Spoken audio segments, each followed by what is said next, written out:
And నన్ను stage మీద ఎక్కించి I don't know what she wants me to do serious. And let me talk about the movie.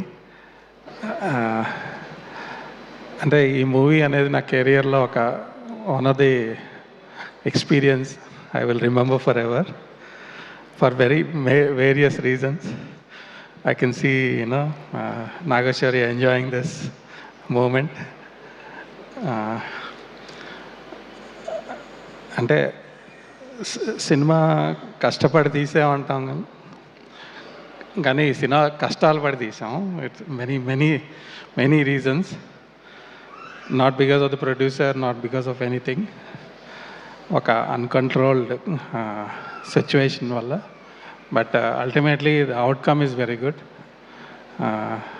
అంటే cinema ఇండస్ట్రీలో that is the most important thing. Cinema తీసేటప్పుడు ఎటువంటి experience జరిగినా cinema అనేది బాగా వస్తే everything is forgotten. I think that objective is achieved. I think lots of people will be surprised ఈ movie release అయ్యి థియేటర్లో చూసిన తర్వాత. There are many good things in the movie, so enjoy it. And ఇక్కడికి వచ్చిన పాత్రికేయులకి, all the people that have come, thanks for coming, and thank you for giving me this opportunity. Thank you. Thank you Rasool garu, thank you so much. మాకు ఒక question ఉంది.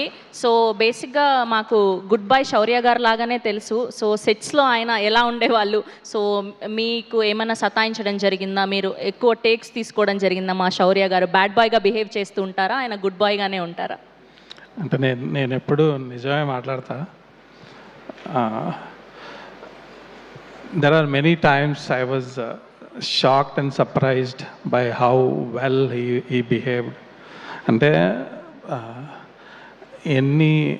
ఎంత pressure situation అయినా, ఎంత external issues, నేను అంటే ఊరికే ముఖస్థుతి చేసే అలవాటు లేదు నాకు. I'm very much surprised how well he behaved on the sets. అంటే exemplary behaviour. I was like very good. Thank you Shaurya. Thank you అండి, థ్యాంక్ యూ సో మచ్.